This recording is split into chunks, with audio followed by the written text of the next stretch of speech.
పాలించరా గోపాల గోపాల అలకేలరా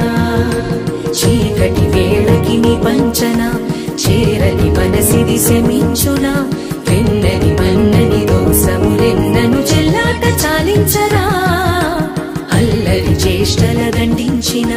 హక్కున చేరి చిలాలించనా నెమ్మది చెదిరిన అమ్మను చూడగ విరాన రారా